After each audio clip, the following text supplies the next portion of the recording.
So The Marvels is about to come out. Who knows, depending on how long this takes me to edit, it might be out for you already. And as you'd expect, there's a lot of discussion happening around the film's lead character, Carol Danvers, Captain Marvel, why people do or don't like her, all that.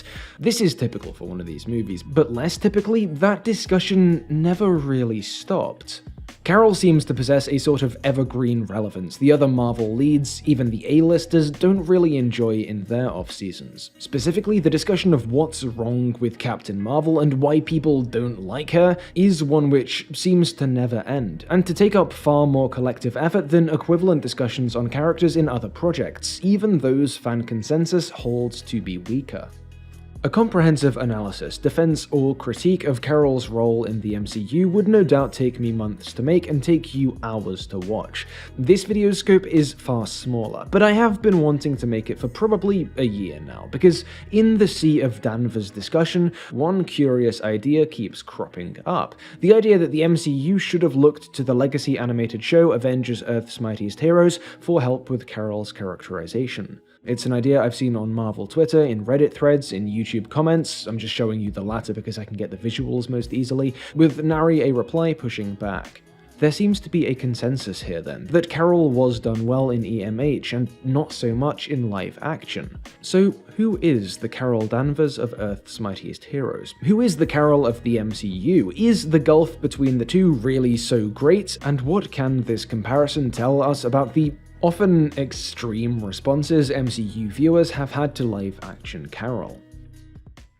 In Earth's Mightiest Heroes, Carol Danvers is Ms. Marvel. She can come across all business, stoic. Withdraw from Earth, now! Carol? Do I know you? But beneath that outer layer, she is cocky yet friendly. That means she outranks you, old man. And as a Sword Field Commander, I outrank you back when you did Ops for S.H.I.E.L.D.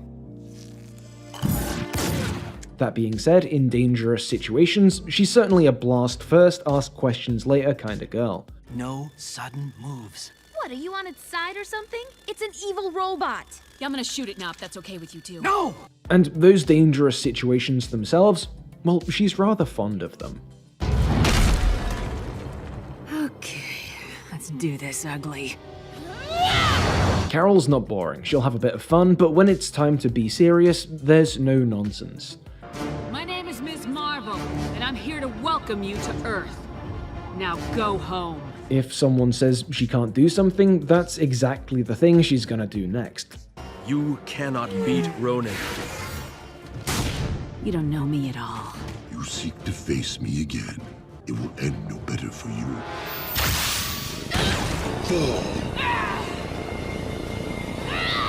Why won't you fall?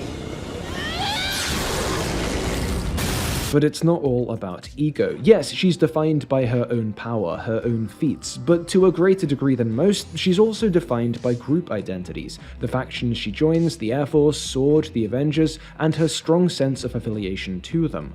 So I joined the Air Force out of high school.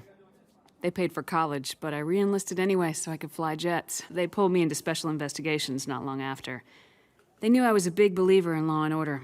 Without rules, we got nothing. Order and rules are important to her, and one of the biggest struggles she faces is knowing when those rules need to be questioned and defied. Clint, I need you to come with me. If Nick Fury thinks you're one of these Skrulls, I need to bring you in for interrogation. Those are the rules. I may be an Avenger now, but I'm also an agent of S.W.O.R.D. This is what we do. Miss Marvel, on approach you said you had a report to file? No. Nothing to report yet. So that's the beloved take on Carol Danvers we see in EMH in a nutshell. What about her big screen counterpart? Well, in the MCU, Carol Danvers is Captain Marvel. She can come across all business, stoic. You living so soon? We're just getting to know each other. But beneath that outer layer, she's cocky, Arm wrestle for the Tesseract? yet friendly. Hey, Peter Parker. You got something for me? That being said, in dangerous situations, she's certainly a blast first, ask questions later kind of girl. And those dangerous situations themselves, she's rather fond of them. Carol's not boring, she'll have a bit of fun. Don't make me do this. Okay. But when it's time to be serious, there's no nonsense. If you hurt them, I will burn you to the ground. If someone says she can't do something, that's exactly the thing she's gonna do next. Turn off the light show and prove to me you can beat me without. But it's not all about ego. Yes, she's defined by her own power, her own feats, but to a greater degree than most, she's also defined by group identities. The factions she joins, the Air Force, Star Force, the Avengers, and her strong sense of affiliation to them. Veers, Kree Star Force. We don't carry our identification on little cards. Heroes. Noble warrior heroes. Orders and rules are important to her, and one of the biggest struggles she faces is knowing when those rules need to be questioned and defied. It sounds like Skrull simulation, Veers. No, it's not, because I remember I was here. Stop! Remember your training. Know your enemy. It could be you. I am not gonna hurt you. She led me to you. Blimey, anyone else have deja vu? Don't get the wrong idea, these two adaptations are not identical. How could they be, if for no other reason than the fact that they're played differently? Jennifer Hale's giving a fairly gruff military performance, while Brie Larson likes to inject her Carol with a sort of affectionately dorky spirit in quiet moments. And there is even one major difference in the way these two act, which we'll talk more about in just a moment. But they are very similar. Now, the point here isn't that MCU Carol has the same characterization as Captain, Ms. Marvel, Warbird, Comics Carol always has. That wouldn't be true. Both versions we're focusing on here draw more on Carol's 21st century comic books than they do anything older. The point is, rather, that there exists in Earth's Mightiest Heroes Carol a previous version of this hero who is both a nearly universally beloved adaptation of Carol and very similar in terms of characterization to the Larson version. Not identical, but with the lion's share of the character traits we'd go on to see in the MCU hero, including seemingly her power level. Neither are invincible, of course, but many Captain Marvel and Endgame viewers didn't seem to vibe with the way Carol was as tough as Thor and nearly as strong as the Hulk. But that is precisely how Hawkeye rates her stats in the show. Did you even read her file? She's as tough as Thor and almost as strong as the Hulk. Am I saying then that there's no difference here? That for audiences to widely enjoy one and dispute the other is simply straightforwardly irrational? Well, no, of course not. All I'm saying is, we're probably best served looking outside of basic character traits and toward the way our perceptions of those traits are influenced by their respective texts and those texts' contexts. For instance, maybe it isn't that Carol's too powerful here, that this strength level makes her a Mary Sue, a poor character. Maybe it's more about when and how the story allows that power to be used and what obstacles it places in the way. Consider the climax of Carol's solo film. Powerhouse characters do tend to work better in ensemble stories where they're not always at the forefront, and so placing Carol in such a position poses a problem. The film realized this, had her depowered throughout much of its runtime, but perhaps undershot the balance here, as after rejecting the supreme intelligence, Carol hits full power for the rest of the third act, and moments such as the missile deflection and Kree ship smashing are less a matter of if Carol will win than how long that winning will take. Carol's not uniquely powerful here, not compared to her comics or to other liked versions, but the fact that she's presented with solely physical challenges within this climax means there's less to overcome, and the impression of overpoweredness is given. Personally, it doesn't bother me anymore. I find what's lost in terms of dramatic tension is made up for in symbolism. She shows us she's earned the win when she beats Yonrog, stops playing the game on his terms, and so I take the space stuff as more of a victory lap, a display of emancipated power than a final challenge, but not everyone's looking at the film that way. Not everyone has to. I gather, for a lot of people, it can just come across unsatisfying on a basic level, and that is obviously valid. Another example that springs to mind is that major difference I mentioned a minute ago, which again isn't actually a different trait, just a different expression of the same traits. To wit, EMH Carol has a certain awe or reverence for the Avengers that isn't shared by her MCU counterpart. We see this most clearly at the end of episode 204, Welcome to the Kree Empire. Not too bad for your first time out. Thanks. That means a lot coming from an Avenger. Join the Avengers. I don't know what to say. And at the start of 207, who do you trust? Tony. Thanks. Go get him, Carol. This isn't mirrored in the MCU. Where are you going? To kill Thanos. Or not initially, at least. After the time skip, we do see her committed to the team, more than happy to be a cog in this project. Even this, though, is a far cry from the admiration we see in Ms. Marvel. This is a difference. Larson's Carol doesn't start off with that respect for the team that Ms. Marvel does, that the viewer shares. But why would she? Don't get me wrong, it makes perfect sense that the animated Carol would feel this way. She's seen the world saved by these guys, known some of them personally since well before she got her powers and got on their level, but Larson's Carol hadn't. Her familiarity with this group starts and ends with maybe having seen this guy in some old war serials at school, and maybe recognizing one of the daughters of Thanos. It's also, I think, worth remembering here that the animated Carol's respect for the Avengers only goes so far. So while this is a difference, it's not a fundamental difference in character. It is a difference created by the difference in world and situation this Carol finds herself in. A difference which itself results fairly directly from the MCU's production context, from Ike Perlmutter's infamous delaying of the Captain Marvel project to the point that making it a 90s period piece and putting Carol on a space bus until 2018 became all but necessary. Given this then, it would be strange, it would be out of character if MCU Carol had fawned over these guys, in the same way that it would have been out of character in EMH 206 had Ms. Marvel started fangirling over the Guardians. And yet, Carol's disposition at the start of Endgame often forms the basis of character-based criticism of MCU Carol. Think complaints like this. Sure, we don't actually see her response to the snap, it's off-screen, as is presumably the rest of that elaboration on what she's been up to. Endgame is a ruthlessly paced film, and while there are moments of calm, moments of character focus, most of these are of course given to those original 6 Avengers. Endgame is their swan song. Would it have been nice to see how Carol reacted, what she told them upon arriving at the compound? Sure.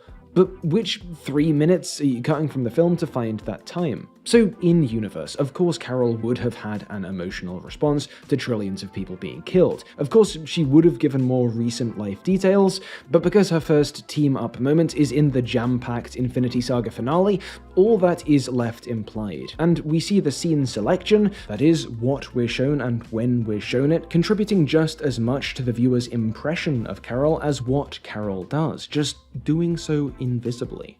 If there is a problem here, which, fairly big if, it's not so much a problem with Carol's character, as it is a problem with the way the film frames her. That might seem like a pointless distinction to make, but I don't think it is.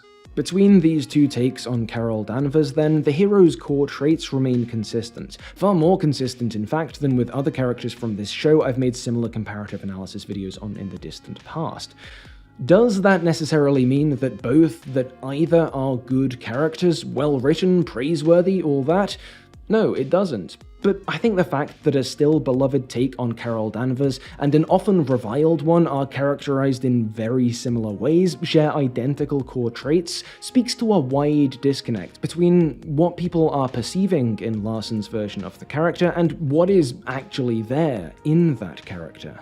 Because the way we remember a character has as much to do with when and how we're shown that character, and for that matter, how discussion, review, analysis after the fact frames that character, more on that later, as it does with that character's performance or their basic characterization. I'm sure there are textual reasons the Captain Marvel film, and I suppose its protagonist, didn't capture viewers to the degree of other MCU leads. The fact that we cut away from emotion and drama-rich moments twice. I'm not really who you think I am.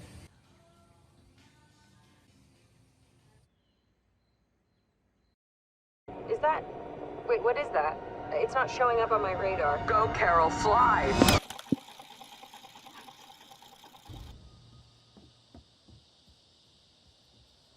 Surely didn't help humanize Carol or clarify her journey here, but there's a huge disproportion between the quality of Captain Marvel and Endgame, the nature of Carol's characterization therein, and the intensely hyperbolic, ever-resurrecting nature and tone of the criticism leveled at all this. Honestly, if you got in a time machine, traveled back to 2012, and directed the same standards people have for Carol today at a character like Captain America after they'd had just one solo movie and one team-up appearance, you would come away with similar conclusions about one-note dispositions and lacking arcs. That's A. B is that, as a comparison to Earth's Mightiest Heroes shows, even when people are criticizing Carol's character, they're rarely actually criticizing her character. Their reasons are more often to do with what's shown and what isn't, and the positions this franchise has placed Carol in as a result of that prequelized introduction and the Perlmuttery meddling that necessitated it. But when we are talking about the character herself, rather than the films she's appeared in, either all you people are wrong about Earth's Mightiest Heroes, so let's start slinging mud at that show too,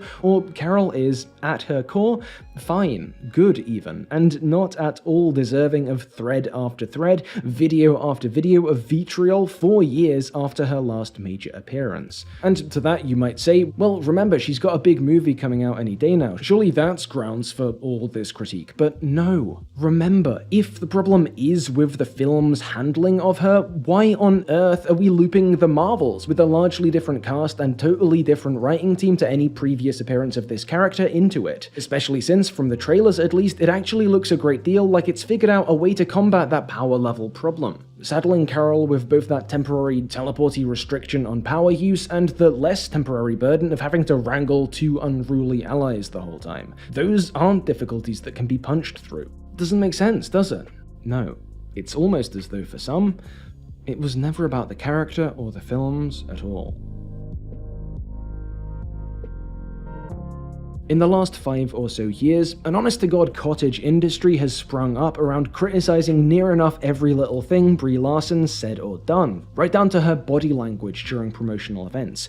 In case you're a little bit less online, that is not a joke. A deep dive into this whole mess is a topic for another day, but the nutshell version is that Brie began to be a target of the post-Gamergate and anti-SJW right after pointing out that films can often mean more or mean different things to different demographics, and that she personally was more interested in what teen women of color thought of A Wrinkle in Time, for instance, than that disproportionately white male 30s plus critic class. That's it. That was her original sin, and especially with the Captain Marvel and Endgame press tours, these increasingly sizable online factions took every move, every post, every otherwise fairly milquetoast feminist gesture Larson made, and click-farmed the shit out of it, fanning the flames of outrage from the uninformed, the too young to know better, and the resentful edgelords in cringe compilations, pseudoscientific nonsense content, and videos covertly tying these gestures in to wider alt-right narratives. This anti-Brie cottage industry, there's a very weak cheese pun in there somewhere, was one of the original pillars of that whole anti-woke fandom menace brainworm right we sometimes like to talk about on this channel, to the point that many thumbnails for unrelated anti-woke videos will just chuck Brie's face on there. Hating her is a part of their code. And across millions of views, countless clicks across countless platforms, it's a part that's seeped through no man's land, broken anti-woke containment, and become an instinctively accepted part of many Marvel fan spaces. Seriously. The comments I threw up a moment ago were from one of these perpetually spawning "let's all discuss what's wrong with Carol" Reddit threads, which I was originally planning to be a far bigger part of this video before the script ballooned to an unworkable size, but for real, I'll drop the link down below. Follow it, Control F Brie Larson or actress, and get reading. It's everywhere, it's upvoted, and it's utterly intermingled with genuine character and film critique. So after all this, to look back at Earth's Mightiest Heroes is to look back at a great show. A show whose characterization and narrative synthesized decades of comic lore to somehow implausibly create a new whole, feeling at once faithful, satisfying, and fresh. A show whose second season boasted a great opening run of episodes, one highlight of which is a brawling, powerhouse, kind but tough Carol Danvers who won't take stick from anyone, who displays a rough shine alone or as part of a team. But to look back at these episodes, and indeed to look at people's recollection of these episodes, is also to look back at a show, a time, when Carol Danvers could be strong, outspoken, eager to prove herself, as tough as Thor and nearly as strong as the Hulk, without a bunch of people having a problem with it, and without those problems coming to define even unrelated people's discussions of the character. Looking at this, looking again to MCU Carol and her discourse, looking at the way the Marvels was implicated in this forever criticism months before it released, the takeaway must be this. There's a difference between a character themselves and how we're shown that character, and there's another difference between that and the impression that showing leaves a viewer with. Each of these items can be criticized, of course, but unless we make an effort to separate these out, to make clear and to know ourselves what specifically we are saying, when it's relevant and when it isn't, every reasonable critic's point about this arc or that beat risks getting rolled up into fuel for the eternal flame of Carol Larson vitriol, a flame which is itself habitually used to ignite far nastier, far more dangerous blazes, and is just an evil, mean-spirited, and frankly stupid thing too. This video is sponsored by me begging you to subscribe. Seriously, if you've seen my videos before, you'll know I very rarely ask this, but come on. We're only about 10k away from getting the play button, and even if this video doesn't do great, it'll probably clear 10k. That plaque is all I want. For real, even if you didn't like the video, just sub for like a month or two, then come back and cancel. Holy god, I need that plaque so bad. And a huge thank you, as always, to all my supporters on YouTube and Patreon, especially Hanan, Daniel Goldhorn, Karen Kuhlman, Magath, Ryan Emily, Something Capitalism Bad, Thomas R, and Weirdy Beardy. But yeah, we're done, see ya.